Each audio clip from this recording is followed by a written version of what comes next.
Chosen one, stop everything you are doing right now and lock your attention on this message.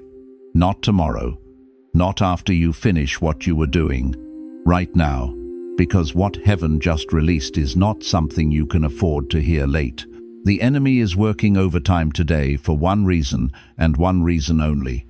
He knows that what is about to be unlocked in your life cannot be undone once it is released. It all ends now.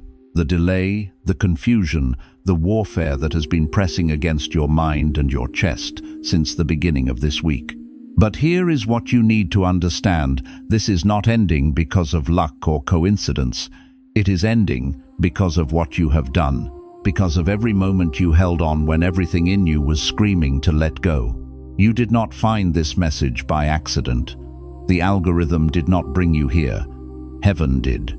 This is a divine appointment that was scheduled before the foundations of the earth were laid. You are not a random viewer. You are a chosen witness to an emergency decree.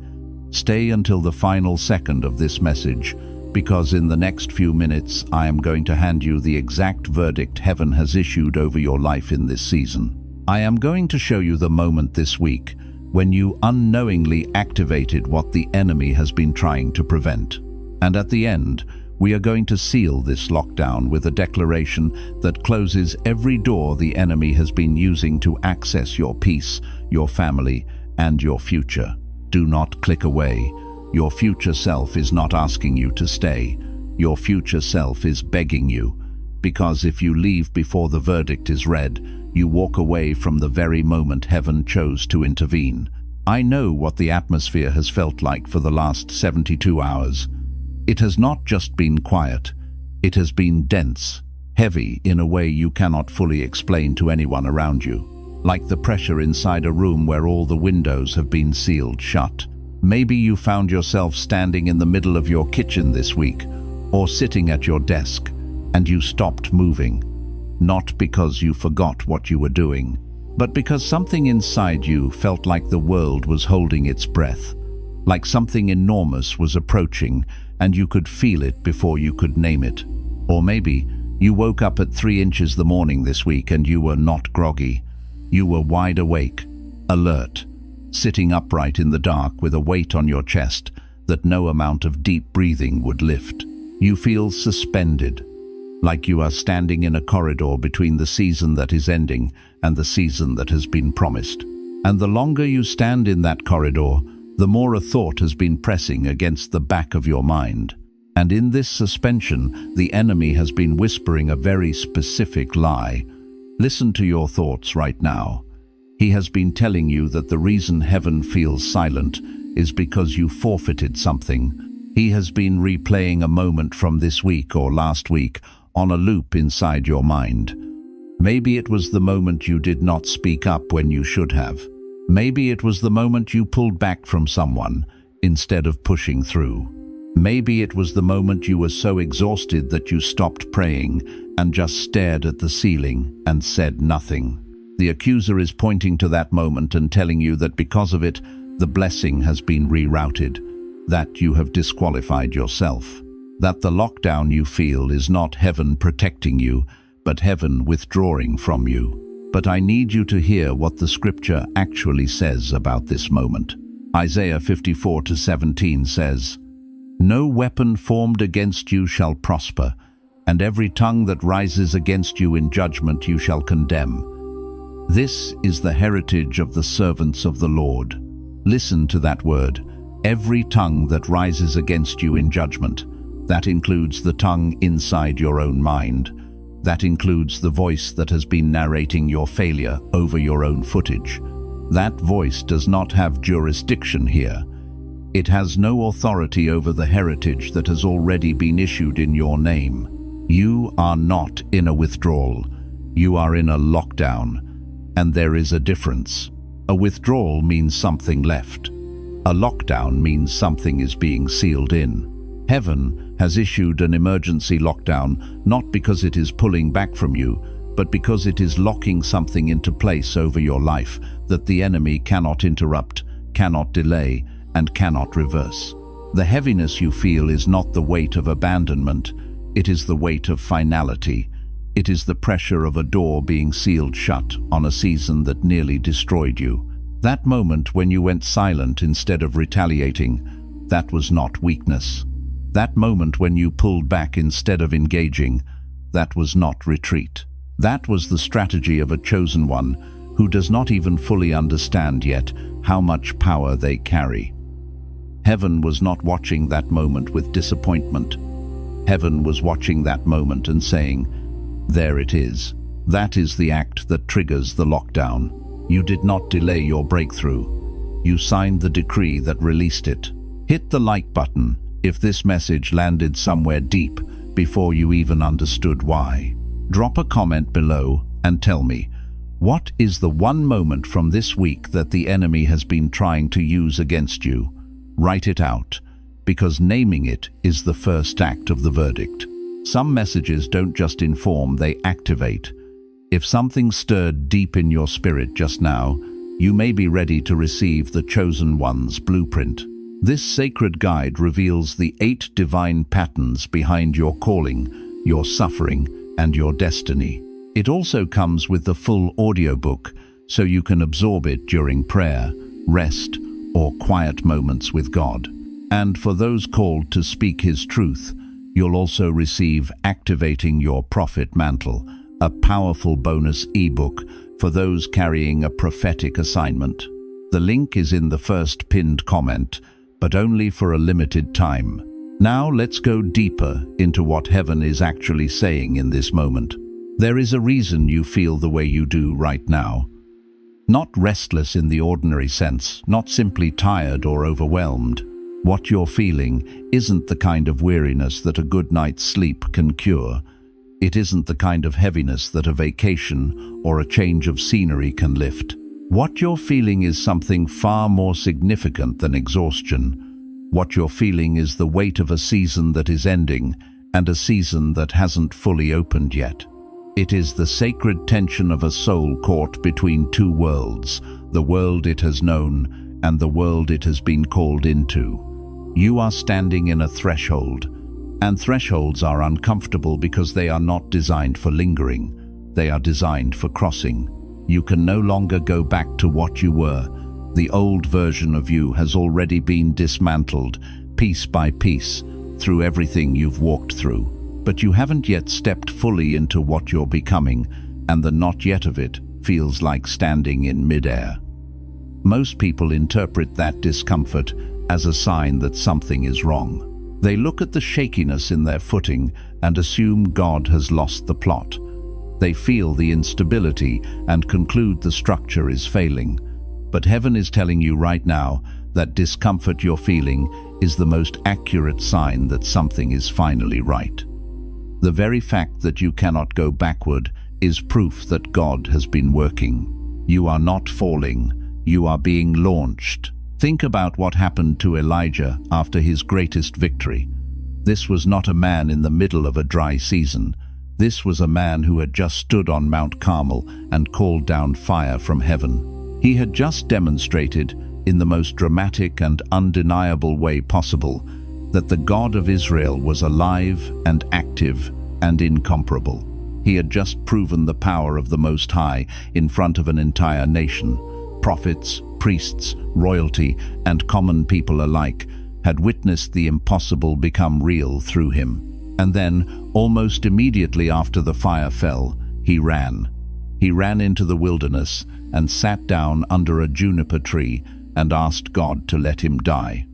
Not because he was spiritually bankrupt, not because he had failed, not because his faith had collapsed, but because after a major spiritual breakthrough, the enemy always launches his most ferocious, most targeted, most personal counterattack. And the cruelty of that counterattack isn't just its intensity, it's its timing.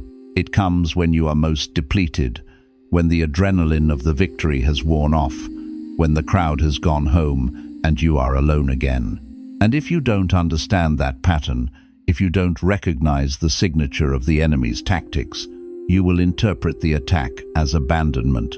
You will sit in the silence that follows the fire and believe that God has withdrawn. You will think heaven has gone quiet, when actually God is doing something in the hidden places that your current capacity cannot yet sustain. He is repositioning you. He is preparing a new assignment that requires a deeper version of you than the one who just won the last battle. And the repositioning always feels like wilderness before it feels like promotion. That's the first thing you need to understand with absolute clarity tonight. The silence you've been sitting in is not rejection. It is not punishment. It is not the sound of a God who has moved on. It is preparation. Heaven doesn't go quiet on people it has forgotten. Heaven doesn't withdraw its presence from those it has abandoned. Heaven goes quiet strategically, purposefully, lovingly quiet on people it is about to use in ways so significant, so far-reaching, so far beyond what they could currently imagine, that knowing the full picture too soon would paralyze rather than propel them. Think about how a surgeon works. There is a moment in the operating room where everything is still, where the body is opened and the most critical work is happening beneath the surface. From the outside, it might look like nothing is moving, but inside, the most precise and consequential work of the entire procedure is underway. That is the silence you've been in. The silence is not the absence of God. The silence is the sound of God working in dimensions you cannot yet access with your natural senses. It is the sound of God building something in you that will not be visible until it is complete. And when it is complete, not even you will fully recognize the person standing in the mirror. But here's where it goes deeper, and this is what most people miss entirely. It's not just that you've been misreading the silence. It's that while you've been sitting in it, you've been making agreements. Quiet agreements, subtle agreements, almost invisible agreements, the kind that don't announce themselves, the kind that slip through the back door of your mind in moments when your defenses were down and your spirit was tired. Agreements with lies that felt like truth because they arrived wearing the clothing of logic. They came wrapped in the voice of reason, in the language of self-awareness, in the tone of maturity, and so they didn't feel like deception. They felt like you finally seeing yourself clearly. Agreements like, maybe I was wrong about what I heard. Agreements like, maybe I'm not as chosen as I thought. Agreements like, maybe the calling was real once, but I've disqualified myself. Agreements like, maybe this is just how life is, and spiritual maturity means accepting that. And every single one of those agreements, every whispered concession you made to the enemy in a moment of exhaustion, has been building a wall. Brick by quiet brick, agreement by agreement, that wall has been rising between you and the very thing heaven has been trying to release into your hands. And right now, before we go any further, I need you to understand that those walls are not permanent. They were built in moments that are over. And what God is doing in this season is not just giving you a new assignment. He is tearing down what you built against yourself in the dark. This is where the story of Joseph becomes more than a Sunday school lesson, more than a narrative you've heard 100 times that you already know the ending to. Because the point of Joseph's story is not simply that things worked out. The point is what happened to him in the space between the pit and the palace. Joseph didn't just endure his suffering the way you endure a long flight, gritting your teeth, watching the clock, waiting for it to be over. Joseph was refined by it. He was sculpted by it. He was made unbreakable inside it. Every pit, every prison, every false accusation, every door of opportunity that seemed to open and then slammed shut, none of it was punishment. None of it was God losing the thread of the story. All of it was curriculum, the most precise, the most intentional, the most painful curriculum that could have been designed for what was waiting on the other side. The enemy thought he was destroying Joseph's destiny when his brothers threw him into that pit. The enemy thought he was neutralizing the threat when Potiphar's wife lied and Joseph was imprisoned. But God was doing something the enemy could not comprehend, because the enemy has never understood how God works. God was using every attack to excavate the character that the destiny required. He was using the betrayal to build a mercy that could govern without bitterness. He was using the prison to build an integrity that couldn't be bought. He was using the false accusation to build a spirit that didn't need vindication from people because it had already received it from heaven. You cannot carry a palace-level assignment with a pit-level mindset. You cannot steward nation-shifting authority with the fragile ego of someone who still needs to prove themselves. You cannot be trusted with power that affects millions when your identity is still anchored in the approval of people who were never meant to define you. And God, in His wisdom and His love that sometimes looks nothing like what we expect love to look like, will allow the process to strip every layer of self-sufficiency, every false identity, every borrowed confidence, every performance-driven covering you've wrapped around yourself for protection.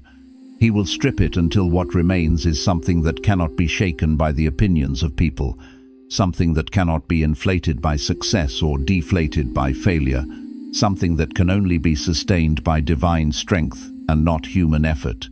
That is what is being built in you right now, and it is worth every moment of the cost. And this leads us to something that's coming up in just a moment that I need you to stay with me for, because it's the piece that breaks the cycle. But before we get there, you need to sit with this truth first and let it settle all the way down into the deepest parts of you where the doubt has been living. The delay in your life has not been a malfunction. It has not been evidence of divine neglect or cosmic oversight.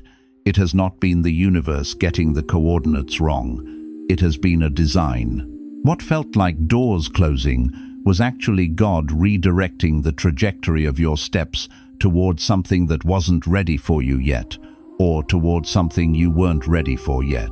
And both of those things are true simultaneously, because divine timing is not just about external readiness, it is about internal formation. There is a difference between a door God closes and a door God hasn't opened yet. One is a redirection, a rerouting that may feel like loss in the moment, but is actually God preserving you from a path that would have taken you somewhere you were never meant to go. The other is a reservation, a holding, a keeping, a divine not yet that carries in it the promise of a yes that is being prepared with a level of care and intentionality that your natural eyes cannot currently see.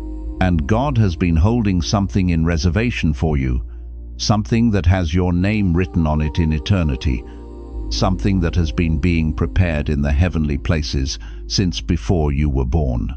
But it requires you to arrive at it whole, not wounded beyond healing, not desperate in a way that would make you accept a counterfeit, not still bleeding from what the last season cost you, not carrying the grief of old losses into a new assignment that needs you fully present. He has been waiting for you to be ready, not perfect, but whole, not flawless, but healed enough to receive what He has been holding. Now, once you understand that, once you feel the truth of it, not just in your mind, but in the center of your chest, you're ready for this. The enemy has been working overtime in this particular season, not because you are losing, not because you are falling behind, not because the plan has been compromised. The enemy has been working overtime because you are about to win in a way that cannot be undone. There is a difference between a temporary victory and a permanent shift. And what is on the other side of this threshold is a permanent shift. A shift in your identity, in your authority, in your assignment, in your impact. And the enemy knows it, even if you don't yet. Spiritual warfare doesn't intensify when you're irrelevant. It doesn't escalate when you're moving in the wrong direction. It intensifies, it becomes strategic, coordinated, relentless when your next step threatens a kingdom that is not God's. When the ground you are about to occupy is ground the enemy has been holding illegally, and your advancing means his territory shrinks. The attacks you've been experiencing, the confusion that seems to come from nowhere, the spiritual heaviness that settles on you without warning, the relationships that suddenly became complicated or fractured, the plans that collapsed without explanation at the most inexplicable moments. These are not random, they are not bad luck, they are not the universe being indifferent, they are coordinated. And a coordinated attack always reveals a coordinated purpose on the other side of it. You don't mobilize a coordinated opposition against someone who isn't a threat. The intensity of the warfare is a declaration about the magnitude of what is coming. Think of it this way, because this example will stay with you. When Nehemiah was rebuilding the wall of Jerusalem, his enemies didn't ignore him. They didn't simply let the work proceed without interference. From the moment he began, the opposition began. First, they mocked him, trying to make the vision seem foolish, trying to get him to defend the work instead of doing it. Then they threatened him, trying to make him afraid. Then they tried to distract him, sending word that they wanted a meeting, framing it as dialogue, presenting it as an opportunity for negotiation and peace. And at every stage, Nehemiah understood something that most people in his position would have missed. He understood that every attempt to pull him away from the wall, every invitation to come down and explain himself, every manufactured crisis designed to redirect his attention, all of it was proof that the work mattered, not a suggestion that it mattered. Proof, incontrovertible, undeniable proof, because nobody sends coordinated opposition against something that isn't working. Nobody mobilizes resources to stop a work that isn't threatening. And when Nehemiah said, "I am doing a great work and I cannot come down," that declaration was not arrogance. It was not stubbornness. It was discernment of the highest order. It was the recognition that some invitations are actually interruptions dressed up as opportunities, that some conversations are actually weapons disguised as dialogue, that sometimes the most spiritual thing you can do is refuse to leave the wall. And you need that same discernment right now, with the same clarity and the same resolve, because not everything that looks like an open door in this season is a door heaven opened. And not every voice calling you away from your assignment is a voice you should follow. Stay with me, because what's coming next is the part that breaks the cycle for people who have been going around the same mountain for years. And I mean going around it, literally the same patterns, the same setbacks, the same moments of almost breakthrough that dissolve into another waiting season, the same sense that you are so close but somehow never fully arriving. If that has been your experience, I need you to understand that the mountain is not the problem, and the enemy is not the only force keeping you in the circle. There is a pattern that keeps people locked in delay, and it has nothing to do with lack of faith. It has nothing to do with sin. It has nothing to do with the enemy having more power than God over your life. It has nothing to do with your worthiness or your track record or the number of times you've stumbled. The pattern is this: you have been trying to step into your future while still emotionally living in your past. Not consciously. You are not choosing this. You don't wake up every morning and decide to rehearse the pain, to replay the betrayals, to recite the list of everything that broke. But somewhere underneath your forward motion, underneath the declarations you make and the faith you express and the steps you take, there are open wounds that never fully healed. And those wounds have been quietly, consistently, relentlessly making decisions for you. Every time an opportunity appears and something inside you tightens rather than opens, that is an old wound making the decision before you can. Every time favor begins to form around you and something whispers that it won't last, that you'll be exposed, that it will be taken away, that is an old rejection speaking with borrowed authority. It was never given. Every time you move forward with your vision but keep one eye over your shoulder, watching for the moment when it all collapses, that is old pain still steering even after the hands that caused it are long gone. You have been moving forward with one foot while the other is still chained to something that happened years ago, something that God already finished with, already redeemed, already folded into the story in a way that will ultimately serve your destiny. But the wound hasn't received that message yet, and until it does, it will keep calling you back. This is what the healing of blind Bartimaeus is really about when you read it with eyes opened by the Spirit. When Jesus asked him, "What do you want me to do for you?" that was not a rhetorical question. It was not a ceremonial gesture, a formality of interaction that meant nothing beyond its surface. It was a surgical question. It was Jesus reaching past the obvious past, the blindness that everyone could see, and asking Bartimaeus to name the desire that would require him to give up everything he had built around his limitation. Because Bartimaeus had been blind long enough that his blindness had become his identity, it wasn't just a condition he was living with. It was who he was in that community, in that culture, in his own understanding of himself. His cloak, the cloak he threw aside without a second thought when Jesus called him that cloak, was not simply a garment. In that culture, it was the officially designated garment given to certified beggars. It was his license to receive charity. It was his proof of status, his permission to ask, his recognized identity in the social order. It was, in a very real sense, the only security he had.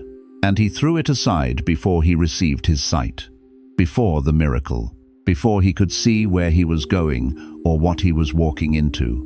He released the identity that his suffering had assigned him before he could receive the sight that heaven had always intended for him. Before the confirmation came, he made the declaration with his body, "I am not what my blindness says I am. I am what the voice calling me says I am." You have a cloak like that, not made of fabric, but woven from years of surviving, woven from the labels others put on you that you eventually stopped arguing with, woven from the definitions your pain handed you that you eventually accepted because they at least made sense of what you had experienced. And heaven is asking you right now, are you willing to throw it off before you can see what comes next? Are you willing to release the identity your suffering gave you before the new one is fully visible? Because that is the sequence. The release comes first, the sight comes after. But let me challenge you with something, because here's the part that requires the most courage to receive, the part that no one wants to hear, because it is far more uncomfortable than blaming the enemy or the past or the people who hurt you. Some of what's been holding you back isn't the enemy. It isn't your past. It isn't even the people who hurt you, though those wounds are real, and the damage they caused was real. Some of what has been keeping you in the waiting place is something that lives inside you. And I say this not to condemn, not to shame, not to add to the weight you're already carrying, but to offer you the only kind of truth that actually sets people free, the kind that is specific enough to cut. Some of it is the comfort you have found in your own delay. Because delay, as excruciating and disorienting and lonely as it can be, also carries a certain safety that we rarely talk about. As long as you haven't fully stepped out, you haven't fully failed. As long as the assignment is still coming, you don't have to face the terrifying responsibility of it being now. As long as the calling is still on the horizon, you don't have to reckon with what it would mean to actually walk in it, the exposure of it, the accountability of it, the impossibility of it without divine strength sustaining every single step. There is a part of the human heart, even the most sincere, most devoted, most genuinely surrendered heart, that mistakes preparation for permanence. That begins to live in the waiting room as though it were the destination. That uses the posture of waiting as a hiding place and calls it humility. That calls fear wisdom, and calls avoidance discernment, and calls the refusal to step out waiting on God's timing, when really it is waiting for the fear to go away. And God, who sees the whole landscape of every heart that was ever created, God sees that too. He sees the real reason behind the waiting. He sees the fear dressed in spiritual clothing, and He is not condemning you for it. He understands, with a compassion you cannot fully measure, why you have stayed where you are. But he is calling you out of it, because he did not design you for the waiting room. He designed you for the field, and the field has been waiting for you long enough. Because here's what is irrevocably, undeniably, eternally true. The thing you are most afraid of stepping into is the exact thing you were most precisely designed for. Not despite your history, not in spite of your wounding, not after your healing is complete. Because of it, because of all of it. The reason it feels too large, too exposed, too impossible, is because it is too large for who you used to be. It is too exposed for the version of you that needed people's approval to move. It is too impossible for the version of you that was relying on its own strength to carry what only God can carry. But you are not who you used to be. And that is the entire point of everything you have walked through. That is the reason for the stripping. That is the reason for the wilderness. That is the reason for the silence and the setback and the season that felt like it would never end. Every single thing that God allowed, and make no mistake, He allowed it. He was present in it. He was working through it. All of it was God removing who you were so that who He made you to be could finally stand up without the obstruction of an old self that no longer served the assignment. And the version of you that is emerging from this process, the one being formed in the furnace of this particular season, that version is capable of carrying what is coming. Not because you have arrived at some spiritual perfection, but because you have arrived at the place where you know, with a certainty that suffering produces in ways comfort never can, that you cannot do this without Him. And that knowledge, that bone-deep, experiential, proven knowledge of your complete dependence on God, is not weakness. It is the most dangerous spiritual weapon on the planet. And here is the revelation that reframes everything, the unexpected truth that turns the entire narrative on its head and makes the suffering make sense in a way that nothing else can. You have been praying for God to change your circumstances. You have been asking Him, repeatedly and earnestly and sometimes desperately, to move the obstacles, to open the doors, to shift the external landscape of your life so that stepping forward becomes easier, less costly, less terrifying. But God has not been answering that prayer the way you expected, because He has been answering a deeper one your spirit prayed before your mouth caught up with it. God has been using your circumstances to change you. Every circumstance you asked Him to remove, He turned into a refinery. Every situation you begged Him to end, He transformed into a classroom. Every obstacle you wanted Him to destroy, He used to develop the one thing that makes every other obstacle irrelevant, the unshakable, undeniable, deeply personal knowledge of who God is and who you are in Him. You have been asking Him to move the mountain, but He has been building inside you the kind of faith that doesn't need the mountain to move, the kind of faith that looks at the mountain and knows it has no authority over the word of God that was spoken over your life before the foundation of the world. The kind of faith that walks toward the impossible not because the fear is gone, but because the God who called you is greater than the size of what stands between you and the fulfillment of His word. The breakthrough you've been waiting for isn't coming from outside of you. It has been forming inside of you this entire time, in the silence, in the wilderness, in the pit, in the prison. In every moment you felt most alone and most forgotten and most convinced that something had gone catastrophically wrong. It has been forming. And when it finally erupts, and it will, because God does not begin a work that He does not complete, it won't look like a rescue. It will look like an awakening. It will look like someone stepping out of the shadows who has no need to explain themselves, no need to defend their calling, no need to wait for permission from anyone whose authority doesn't come from heaven. It will look like someone who knows exactly who they are, walking in an authority that cannot be questioned, speaking with a voice that carries the weight of what they have survived, carrying a peace that no confusion can penetrate because it wasn't given by circumstances and cannot be taken by them. That is what heaven has been preparing. That is what this entire extended, exhausting, painful, holy season has been building toward. Not punishment, not abandonment, not delay for delay's sake, not God being slow or distracted or indifferent to the cost of the process, but the most intentional, most loving, most meticulously precise process of divine formation that your life has ever known, the kind of formation that only happens in the deepest fire, the longest silence, the most disorienting wilderness. And you are at the end of it. Hear me say this with everything in me: you are not in the middle, you are at the end. The formation is completing, the character is set, the authority has been tested and proven and purified. What comes next is not more of the same. What comes next is the release.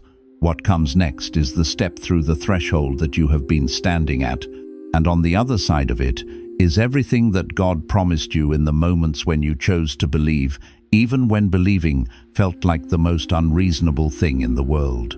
Place your hand on your heart and declare this with me right now, out loud if you can, because your voice carries weight in the spirit.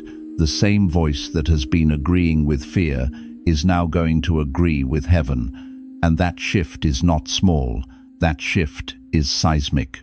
I release every agreement I made with fear in my weakest moments. I renounce every lie I accepted about myself in the silence, in the wilderness, in the aftermath of the pain. I break every word spoken over me that was never spoken by heaven, every label, every limitation, every definition that came from a source that had no authority to define me.